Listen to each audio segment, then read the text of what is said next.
kicking back and doing Shabbos the way it was meant to be done. If you'd like to join us, take a load off and put your feet up.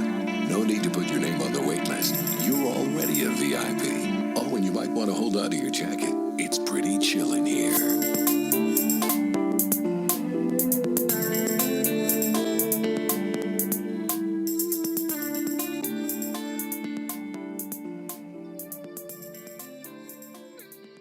Welcome to the 5th edition of the Sabbath Lounge, pronounced Shabbat Lounge. And I'm here again with my friend Jose. How you guys doing? And we appreciate you joining us again as we go on this journey. And today we wanted to talk about what does it mean to walk in Torah. And as we started talking today, Jose and I have just been talking this morning about what does this mean.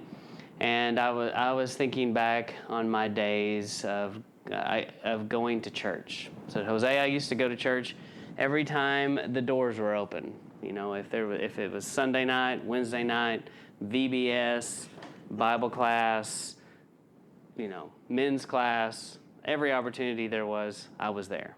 So have you heard that saying when people talk about, you know, when they agree with you and it's like, yeah, I agree with you that, and I've done that every single day and twice on Sunday. You literally went twice on Sunday. I did. Monday morning and then Sunday evening. Whether I needed to or not. Yeah, exactly. And on Sunday nights, I used to go, and where I went, the preacher would preach like another sermonette that night. Mm-hmm. And it was like a mini service. And then they served communion in case you missed it in the morning. Right. And they had a second communion. But it was kind of like the walk of shame, and everybody was kind of looking at you like, oh, you weren't here this morning. And so... And so we call it the walk of shame. Well, so, you know, what does it mean for us to... No, but before I was going to say, on this Sunday night thing, when I used to go, I used to be so exhausted on Sunday night. I would sit in that pew, and I would be out. As soon as the preacher started preaching, I am out. I mean, my head is back, and I'm almost snoring out loud. And... there was really no point in being there, but we felt obligated and like we had to. And so what I would do is Keely kept poking me, waking me up, like, man, you can't do that. And I was just so tired and would sleep through all those Sunday night sermons. So what I had to do is I had to find myself doing something else. So I'd teach children's class, and I would do the puppets, and you know that way I stayed engaged and I did something. Otherwise, I just fell asleep. So that was my experience. So this is for maybe someone out there that if you find yourself falling asleep in Sunday night church, hey, I've been there. Right. Well, I think, you know, from my perspective, you know, because this is about our walk of faith, right? What has really transpired in our lives to get to the point that we're at now, that we feel that we wanted to share with, you know, with people about walking in Torah, or what does it mean to be in Torah. And so we all start from one specific location as far as or time and space, or time in basically in time. But when we started to believe, or when we started to go to a church or, you know, a different congregation or whatever, you know, to kind of understand the message from Yahuwah, right? At that time we would call him God, which is really a generic term.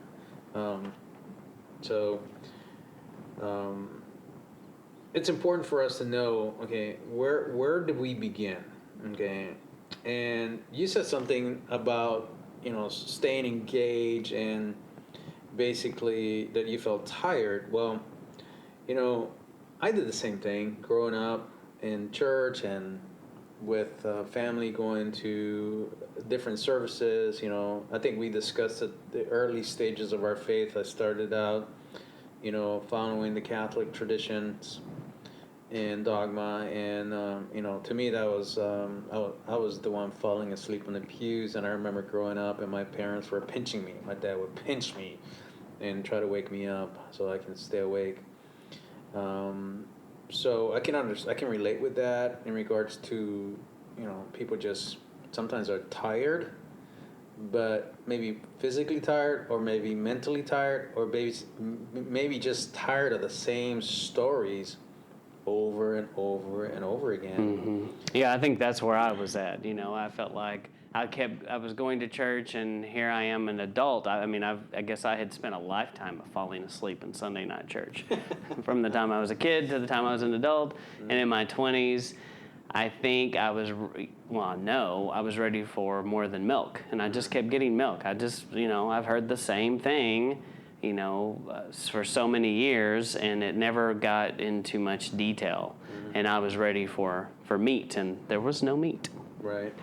Well, especially when you're young, right, and like a kid or even a teenager, going to church, unless you're really, really filled with the Spirit, with the set-apart Spirit and on fire, it's not something you really want to do, It's something that you're forced to do.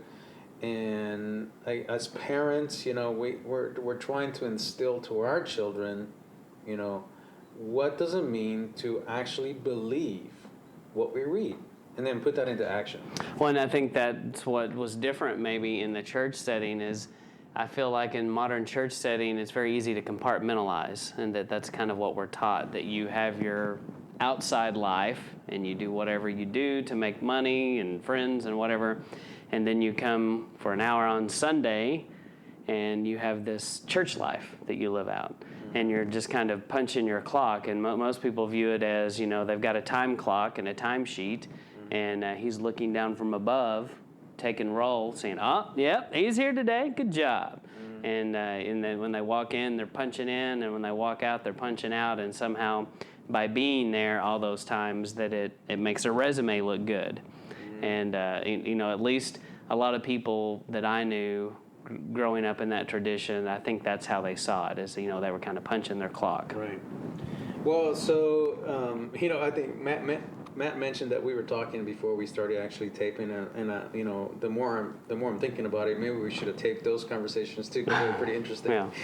But when you talk about punch in and punch out, it's I think we've been really groomed to do that because of most of us have worked at a job where you punch in the clock and you punch out, and whatever you do after that is really your time, right? But I think what's more important is to understand, why are we going to these meetings? Why are we actually sitting on the pews? Are we there just to, like you say, vote present? Just to say I was there? And then who is that fooling? It might be fooling your neighbor, it might be fooling the people behind you, it might be fooling your friends, but the one that really counts is Yahuwah. Are you fooling him? Mm-hmm. And the answer to that is no. Right. Because we were discussing, Yahuwah really looks at the inner man. What is your intentions? We see through Scripture when he picked, for example, Moses, Moses says, "I'm not ready. I can't lead these people. I can't do what you're saying." But he knew that he could. He felt like he couldn't speak well. Yeah, exactly. And uses it as excuse. Yeah. He knew him better than he knew himself. Mm-hmm. Right. Same thing with Noah. And I was like, "What? You want me to build an ark?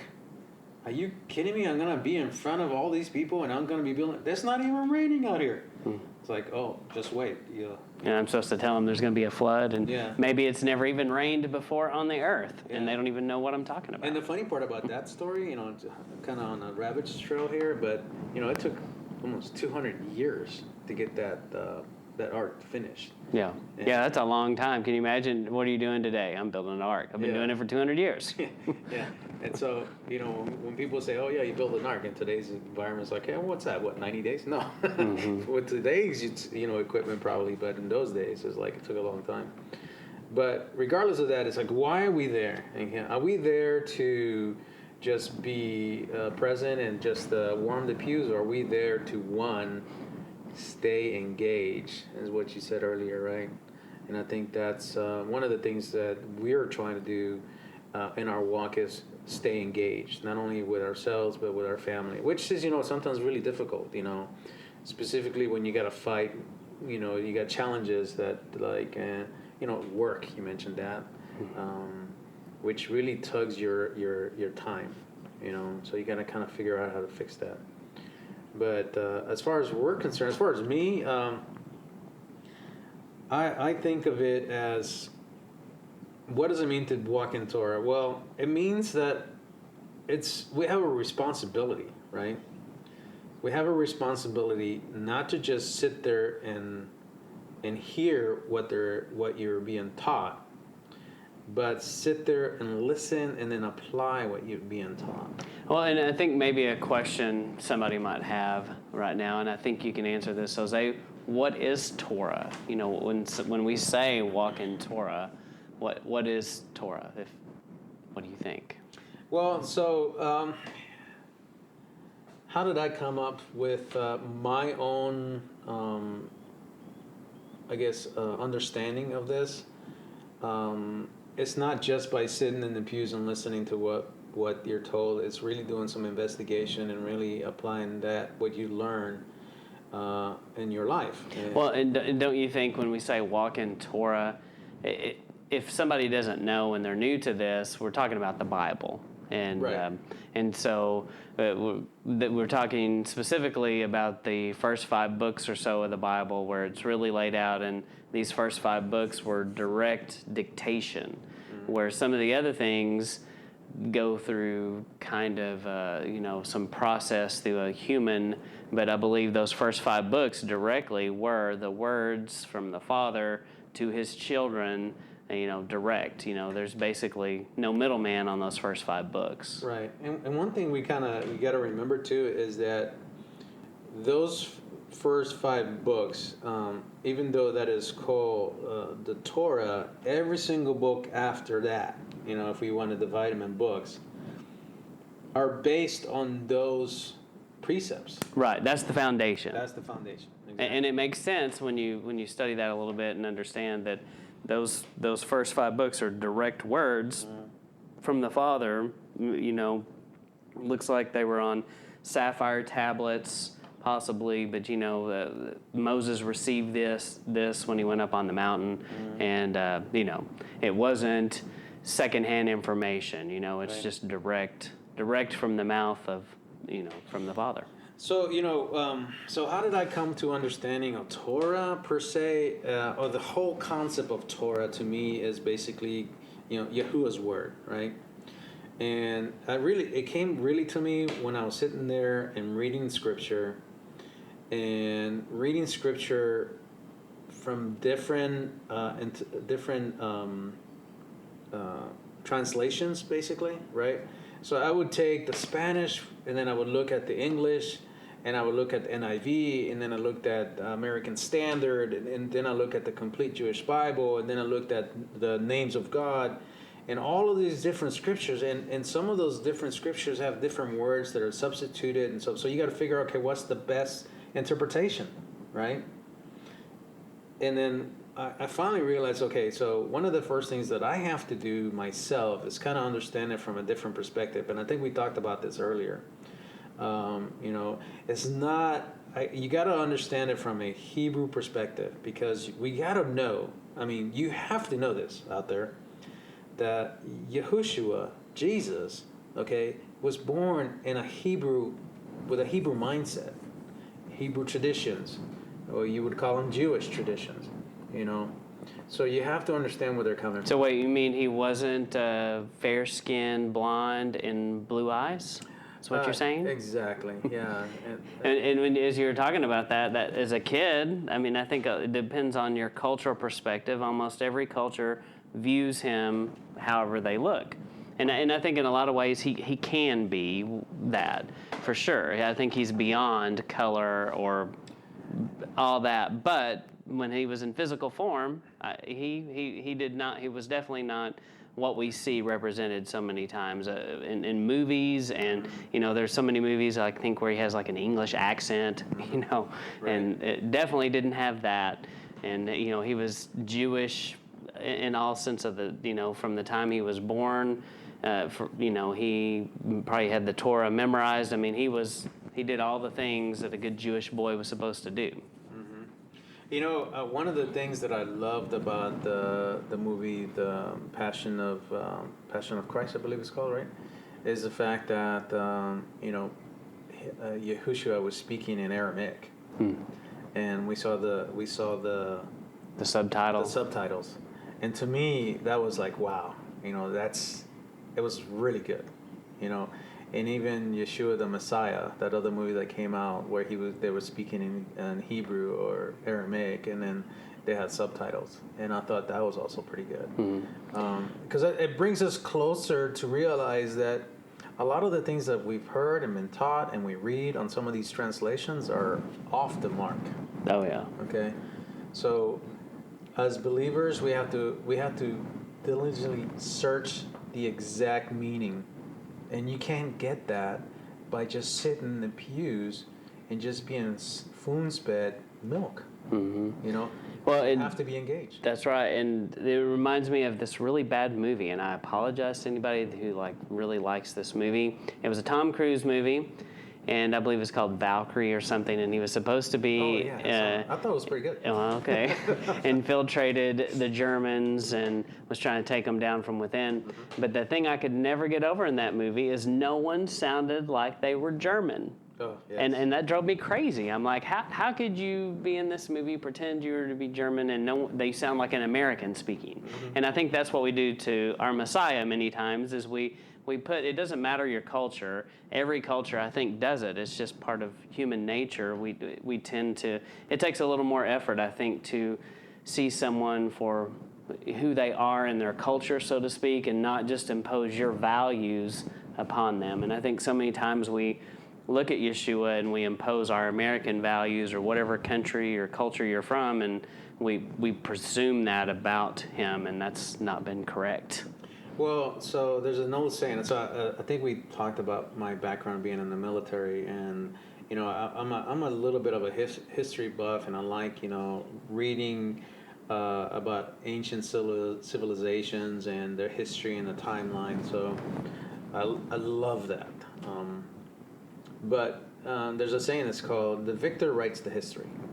Okay, so basically, to your point, the ruling culture will sometimes rewrite history to meet their views or their agenda or propaganda kind of thing, right? So if you go through history, you got to filter that.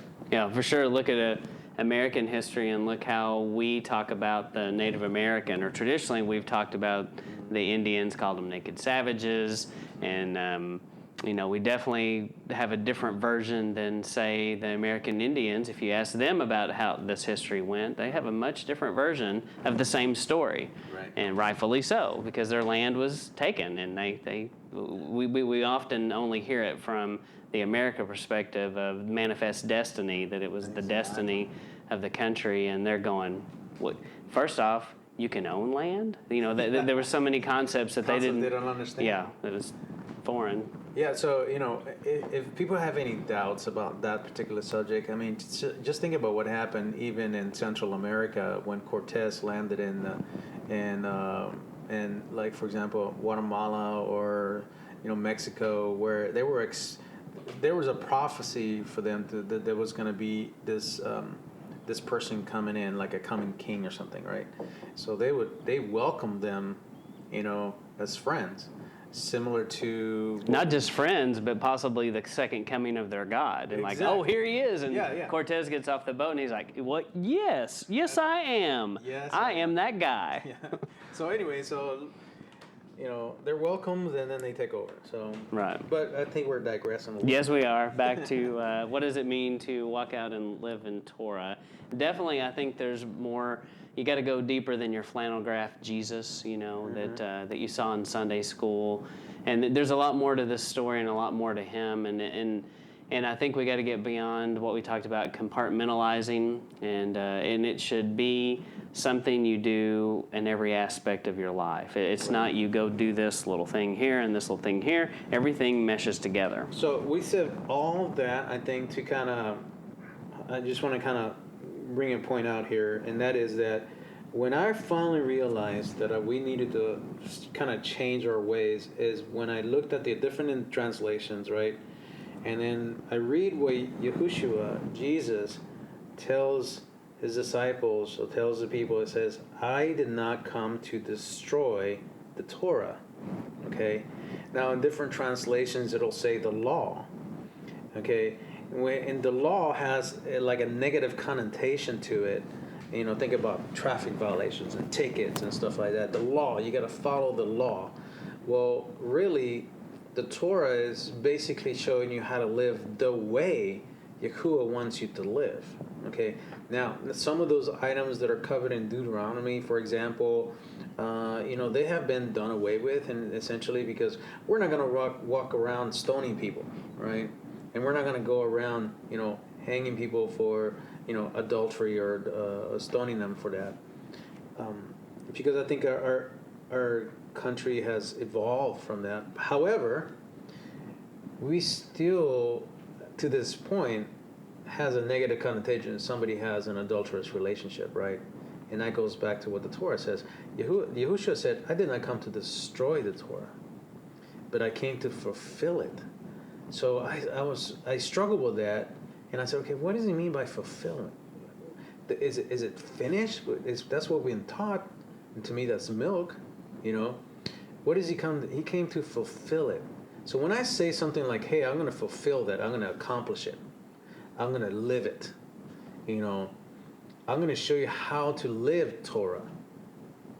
Okay, because a lot of the things that he said and did was an expansion of what is spoken of on the Ten Commandments. What does the Ten Commandments say about adultery? You should not have any adulterous relationship, right? You should not covet your neighbor's wife, right?